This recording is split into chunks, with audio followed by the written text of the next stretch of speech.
दोस्तों कभी कभी ज़्यादा ओवर कॉन्फिडेंस जो है ना लोग को मार देता है। ठीक ऐसा ही हुआ है बीजेपी के साथ। बीजेपी नारा दिया था 400 पार, और 400 पार तो हुआ नहीं, उल्टे बहुत बुरी तरह फंस गए कि बीजेपी को पूर्ण बहुमत की सरकार भी अपने दम पे नहीं बना पाए। 2014 में 2019 में बीजेपी जो खूब आराम से अपने दम पे, मतलब केवल बीजेपी के एमपी जो है इतने पूर्ण संख्या में थे कि बीजेपी जो है अपने दम पे, मतलब उनके जो गठबंधन के सहयोगी थे वो साथ दे या न दे कोई मतलब नहीं था, वो आराम से अपनी सरकार चला सकते थे। लेकिन 2024 में इसका उल्टा हुआ है। विपक्ष के सारे जितने पार्टी थे, मतलब चाहे वो कांग्रेस हो, आम आदमी पार्टी हो, सपा हो, जो भी गठबंधन थे वो आपस में मिलजुल करके बहुत अच्छे चुनाव लड़े हैं और उन लोगों ने आश्चर्यजनक रूप से इतना बढ़िया मैंडेट पाया है कि लगभग लगभग ऐसा लगा कि आज बीजेपी चुनाव में हार ही गई। मतलब ऐसा लगा कि यार आज तो मतलब 4 जून को जो है बीजेपी की सरकार वापस नहीं आ पाएगी, मोदी जी मतलब बहुत मुश्किल हो गए थे, थर्ड टर्म बनना मुश्किल हो गया था। लेकिन शाम होते होते ऐसा होगा कि बीजेपी की सरकार नहीं, लेकिन इंडिया की गवर्नमेंट बन सकती है, जिसमें तेलुगु देशम पार्टी और नीतीश कुमार का बहुत बड़ा रोल है।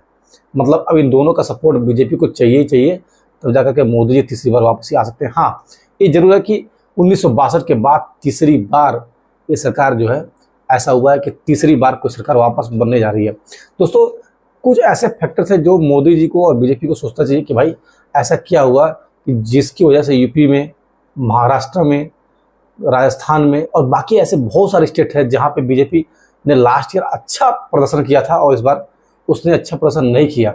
हालांकि केरला में उसके थोड़ा सा एक एमपी ज़्यादा आ गया, मतलब केरला में खाता खुल गया। उड़ीसा में बीजेपी की स्टेट गवर्नमेंट बनी और उड़ीसा में बीजेपी का प्रदर्शन बाकी कंपेयर में अच्छा रहा। दोस्तों कहीं ना कहीं जो बीजेपी के कैंडिडेट थे, मतलब जो एमपी थे, वो चाहे किसी भी स्टेट के हो, चाहे वो गुजरात के हो, चाहे महाराष्ट्र के हो, चाहे कहीं के भी हो, वो पूरा मान के बैठ गए थे भैया मैं तो जीत जाऊंगा। अरे ऐसे थोड़ा होता है यार कि मोदी जी के नाम पे आप चुनाव जीतते जा रहे हो, हद हो गई भाई, हद हो गई। मैंने देखा इस बार बीजेपी के कैंडिडेट 400 पार का नारा मोदी जी ने दे दिया तो मोदी जी भगवान हो गए, वो जो है चुनाव जिता देंगे। भाई ऐसा नहीं करना था। बीजेपी के जो कैंडिडेट थे वो पूरे आश्वस्त थे, पूरे निश्चिंत थे। अब स्मृति ईरानी चुनाव हार गई। किसको लगा था कि स्मृति ईरानी को जो है, जो अमेठी है वहाँ से हार मिलेगी, नहीं मिलेगी, लेकिन वो भी चुनाव हार गए, निरहुआ चुनाव हार गए। बढ़िया बढ़िया कैंडिडेट जो है, अच्छे अच्छे कैंडिडेट चुनाव हारे हैं। तो कहीं ना कहीं यूपी में जो एक झटका लगा है बीजेपी को, जहाँ पे योगी आदित्यनाथ जी ने पिछले 6-7 सालों में इतनी अच्छी सरकार चलाई, कानून व्यवस्था मजबूत किया, राम मंदिर बने, इतने अच्छे डेवलपमेंट हुए हैं, मतलब बहुत जो आज तक मतलब वहाँ पर नहीं हुआ था, सारी चीज़ें वहाँ पर हो रही है। इसके बावजूद बीजेपी वहाँ से हार गई है। मतलब हार गई मतलब कि बहुत कम सीटें लेकर आई है कंपेयर टू सपा। और सपा ने पिछले बार के कंपेयर में बहुत ही बेहतरीन प्रदर्शन किया यूपी में। दोस्तों बहुत ही बेहतरीन प्रदर्शन। आपको जानकर आश्चर्य होगा कि सपा ने लगभग 5 पिछले बार कंपेयर में 7 से 6-7 गुना ज़्यादा सीट पाया, मतलब 37 के करीब में उसको सीट मिली हुई है। और अयोध्या में राम मंदिर बना, अयोध्या में विकास हुआ है, अयोध्या में इतना डेवलपमेंट हुआ, फिर भी वह अयोध्या से बीजेपी के प्रत्याशी चुनाव हार गए। मतलब ताज्जुब की बात है। ये तो इंडिया की जनता है दोस्तों। इंडिया की जनता जो है उसको समझना बहुत मुश्किल, लोगों को समझ नहीं पाते कि कौन जीतेगा कौन हारेगा। और लोगों ने एकदम मान के बैठ गए थे कि यार मोदी जी इस बार तीसरा बार आ ही रहे हैं, छोड़ो ना यार क्या वोट करना है। तो जो बीजेपी के वोटर्स थे, जो बीजेपी के कैंडिडेट थे, उन लोगों ने शायद वोट नहीं किया है, जो भी रीजन हो। तो कहीं ना कहीं उसका एक बहुत बड़ा घाटा बीजेपी को हुआ है और उसका जो है सीटें इस बार कम आई है। हाँ ये जरूर है कि तीसरी बार बीजेपी जो है बाकी अपने साथियों की वजह से सरकार बना सकती है। दोस्तों मैं बात करने वाला हूँ कि कुछ फैक्टर जो थे वो क्या थे। पहला फैक्टर था ओवर कॉन्फिडेंस। बीजेपी की जो कैंडिडेट थे वो पूरा ओवर कॉन्फिडेंस थे कि मैं जो है ना सरकार बना लेंगे, मोदी जी का कृपा है और बाकी जो है हम मैनेज कर लेंगे, मतलब जैसे भी होगा हम सरकार बना लेंगे। उनका ऐसा लगा था कि वी विल विन, वो निश्चिंत है, ज़्यादा उन्होंने मेहनत भी नहीं की। हम बाकी मोदी जी ने बहुत मेहनत की, जो ऊपर के लोग थे जेपी नड्डा, अमित शाह, बाकी लोगों ने बहुत मेहनत की, बहुत रैलियाँ की, जा जाकर लोगों के जितनी अच्छी हो सकती उतनी अच्छी रैलियाँ किया, लोगों से प्रचार किया, मोटिवेट किया कि भाई बीजेपी को वोट दीजिए। उसका असर रहा कि बीजेपी की सरकार बच गई। तो same to same Atal ji की जैसा हाल होने वाला था, बहुत ही बुरा हाल होने वाला था दोस्तों। दूसरी चीज़ कि बीजेपी ने जो काम किया है ना कहीं लोगों को ऐसा लगता था कि ग्राउंड लेवल पर काम नहीं हुआ है।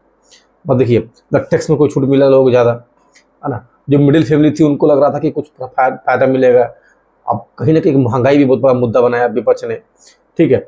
तीसरी चीज़ थी कि रोजगार का मुद्दा बनाया। बहुत सारे लोग, अब जनसंख्या इतनी ज़्यादा हो गई, इतने फैक्टर हो गए हैं कि सबको रोजगार देना मुश्किल हो गया है।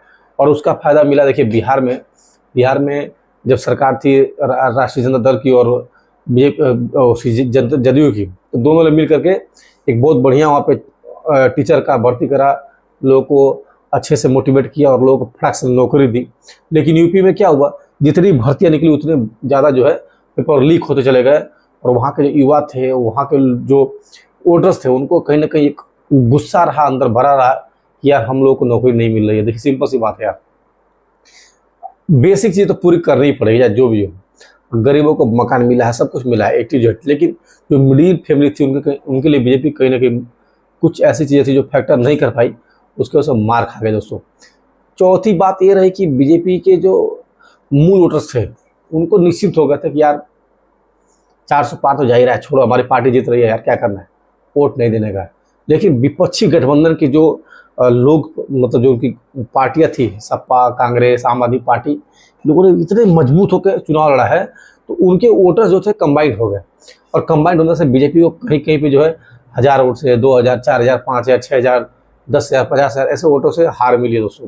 ये बहुत बड़ी मतलब वो चीज़ें रही जिसकी वजह से बीजेपी को नुकसान हुआ है। तीसरी चीज़ दोस्तों मैं बताऊंगा, अगली चीज़ें है कि बीजेपी को लगा था कि बंगाल में, महाराष्ट्र में, राजस्थान में बहुत अच्छा प्रदर्शन कर लेंगे, बहुत अच्छा मतलब दोहरा लेंगे, लेकिन बंगाल में बीजेपी बुरी तरह से हारी है। महाराष्ट्र में तो बहुत उल्टा हो गया। महाराष्ट्र में तो बीजेपी को कुछ उम्मीद नहीं थी कि वहाँ से भी चुनाव इतनी बुरी तरह से हारेगी, लेकिन वहाँ पे भी उसने बहुत बुरी तरह से हारी दोस्तों। तो कुछ कुल मिला कर ऐसा हो गया है कि बीजेपी जो है को अब आत्ममंथन करना पड़ेगा, ऐसे क्या फैक्टर रहे हैं कि महाराष्ट्र में जो है इतने बुरी तरह से, यूपी में भी, बंगाल में, राजस्थान में देखिए, हाँ सबसे अच्छा रहा एमपी में पूरा क्लीन स्वीप हुआ है, दिल्ली में क्लीन स्वीप हुआ है, तो कुछ स्टेट जो अच्छे रहे हैं। बाकी जो है अभी जो कैंडिडेट हैं वो मतलब उनको सोचना चाहिए यार कि हमें केवल मोदी के भरोसे नहीं रहे हैं, केवल बीजेपी के पार्टी के भरोसे ना रहे, अपना खुद भी एक जमीन होना चाहिए कि यार आप जाओ अपने जो कार्यकर्ता हैं उनसे मिलो, जो उनके लोगों से बातें करो, तो कहीं ना कहीं चीज़ें कमी रह गई। दूसरी एक बात और थी कि इस बार बीजेपी के खिलाफ कैंपेन बहुत बढ़िया बनाया गया, चाहे धुर्राटी का वीडियो हो, चाहे पूरी की पूरी इंटरनेशनल लॉबी भी लग गई थी इधर मोदी जी को चुनाव में हराना ही हराना है। तो एक लॉबी भी लगी हुई थी बहुत खतरनाक तरीके से, और अंदर अंदर जो है बहुत अच्छे से उन लोगों ने पैठ बनाए थे दोस्तों। तो उसका भी कसर रहा और उसको बीजेपी भुला नहीं पाई। तो बीजेपी का जो थोड़ा सा एक 2014 और 19 का जो जादू था वो कहीं ना कहीं मोदी मैजिक इस बार कम रहा। मैं तो कहूँगा कम नहीं रहा, लेकिन थोड़ा सा असर किया है, कहीं ना कहीं थोड़ा सा इसका इफेक्ट जो है कम रहा है, जिसकी वजह से ऐसा हुआ है कि जो बहुमत आनी चाहिए थी बीजेपी को दम पे वो नहीं आ पाई है। तो जो एग्जिट पोल में दिखा रहा था रुझान के 400 पार, 380, 390, ऐसा कुछ भी नहीं रहा दोस्तों। और इस बार सारे के सारे एग्जिट पोल भी बहुत ही झूठे साबित हुए हैं, मतलब उनको भी कोई बहुत रिलायबिलिटी नहीं रही है दोस्तों। हाँ ये रहा है कि सरकार बस बन गई, सरकार बच गई है। अब देखिए कल क्या होता है ना। कुछ सुनने में आ रहा है कि नीतीश कुमार और तेलुगु देशम पार्टी के जो चंद्रबाबू नायडू है, अगर वो पलटी मार दिया, हालांकि लोगों ने पलटी मार चुके हैं पहले भी, तो पलटी मार देते बीजेपी के लिए बहुत ही खतरनाक और बहुत ही सोचने वाली बात हो जाएगी। बीजेपी कैसे सरकार बनाएगी वो सोचने वाली बात हो जाएगी दोस्तों। ये कुछ जानकारियाँ थी मेरे द्वारा, और मतलब 2024 के लोकसभा चुनाव के बारे में, और हो सकता है कुछ जानकारियाँ आप लोगों को भी हो, तो प्लीज़ कमेंट के बताइए हमको बीजेपी का जो इस बार चुनाव में रिजल्ट कम रहा है, रीजन क्या रहा है, मतलब क्या फैक्टर रहे हैं कि जिसकी वजह से बीजेपी का जो है वोट प्रतिशत भी कम हुआ है। यूपी में सीटें कम हुई है, महाराष्ट्र में कम हुई है, राजस्थान में कम हुई है, बाकी जगहों पे कम हुई है, तो रीजन क्या रहा है तो उसका आप कमेंट के बताइए हमको। बाकी इस पर एक और भी वीडियो बनाने की कोशिश करूँगा मैं बाद में, थोड़ा टाइम मिलेगा तो। आज के लिए दोस्तों फिर से बात होगी, तब तक के लिए जय हिंद, जय भारत। और दोस्तों चैनल को लाइक सब्सक्राइब शेयर जरूर कीजिए, क्योंकि अब जो है इस वीडियो में आपको बहुत सारी नॉलेज वाली चीज़ें मिलने वाली है, और आपको उससे आपका नॉलेज भी गेन होगा और साथ में आपको जानकारी अच्छी मिलेगी। ओके दोस्तों, मिलते फिर आपसे एक नए वीडियो में।